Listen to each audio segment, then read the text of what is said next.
Сайн байцгаана уу? За өнөөдөр хамгийн их кайф агуулгаддаг зүйлийг танилцуулъя. За энэ бол өндөгний хайрс байж байгаа. За ихэнх тохиолдолд бид нар ерөөсөн өндөгний хайрсыг хэрэглэхгүйгээр шууд хайдаг шүү дээ.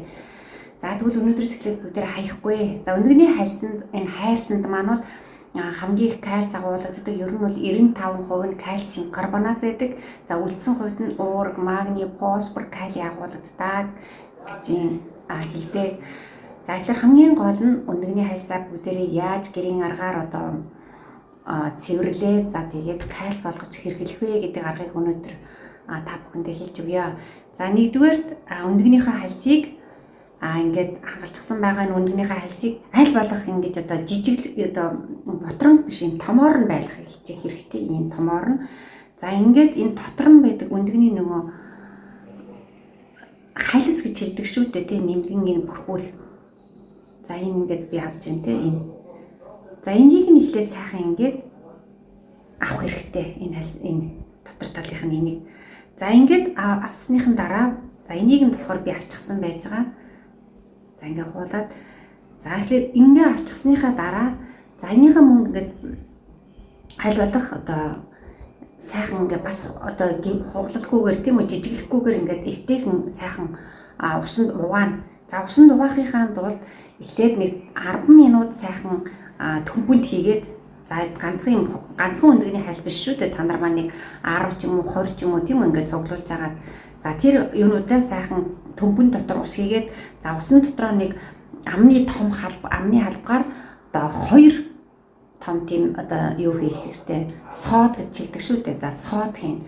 За ингээд тэр содтой уснаа 10 минут нэгсэндээ өндөгний хальсыг байлгана гэсэн. За 10 минутны дараа сайхан аваад усанд сайхан ингээд сайхан зайлаад бүгдийн сайхан ингээд угаагаад авчихна.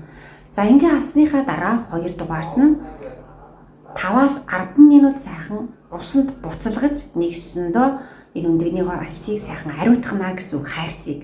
За нөгөө хамгийн гол нь ингээд сайн цэвэрлдэг маань өндөгний маань хайрсанд нөгөө янз бүрийн дахианы гаралтай тийм бактери вирусууд байдаг шүү дээ. Тийм учраас тэрнээс болгоомжилж ингэж эхлээд маш сайн угаагаа за тэрнийхаа дараа ингээд ариутгаа сайхан бактери вирусын нутгийн тулд буцалгах хэрэгтэй 5-аас 10 минут. За ингээд усанд буцалгасныхаа дараагаар сайхан хатаана. За сайхан цэвэрхэн салфеткан дээр тавиад сайхан нар салхинд хатаацж болно. За өөр нэг арга нь болохоор шарах шүүгч байдаг ч орно гэж хэлээд тэр шарах шүүгийн дотор хийгээд 100-аас 120 градус дээр нь тавиад 10-аас 15 минут за ингээд сайхан хатаагаад хурдангаар хатаагаад авч болно. 2 аргаар хатааж болно. За ингээд хатаасныхаа дараагаар сайхан жижиглж бутлах хэрэгтэй. За мөн бутлахдаа 2 аргаар байж болно. За эхнийх нь болохоор нэгдүгээр нөгөө уур байдаг те цайны уур гэж хэлдэг. За ууранд сайхан нүдэд буталчиж болно. Эсвэл бутлагч машин, за хөлөгч машинд хийгээд сайхан ингээд бутлана. За хамгийн гол нь ямар ч юм аманд чинь ингээд юу яхад хилэнд чинь тийм мэдрэгдээд авахгүйгээр маш сайхан жижигхэн тийм ширхэгтэйгээр болгоод ингээд бутлаад өгөх хэрэгтэй.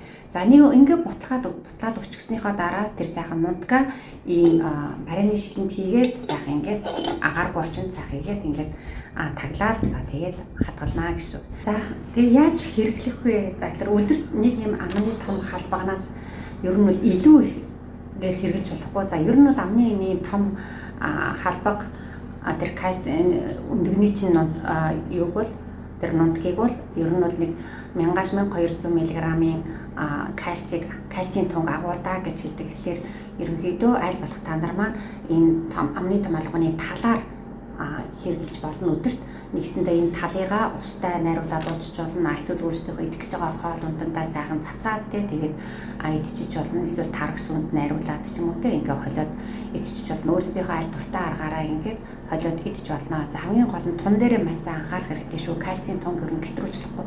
Ер нь бол том хүний өдрийн авах тун нь бол 1000-аас 1200 мг гэж байгаа. Тэгэхээр нэг том халбаг гэдэг бол ерөнхийдөө тэр кальцийн тун нь бол болчиход байгаа юм. Тэгэхээр ерөнхийдөө бол та нар хэтрүүлж болохгүй. Хэтрүүлэх юм бол кальц маань бөөрж болоочдөг те судасны ханыг гинтээдэг. За тийм үений чинь үеинүүдэд ч юм уу кальц хормлогддог гэж сөрөг талууд байдаг. Тийм болохоор тэр авах тунгаа маш сайн тохируулах хэрэгтэй шүү. Ер нь бол аль болох л ийм амны том албаны талаар өдөрт нэг л удаа хэрэглэхэд их тохиромжтой.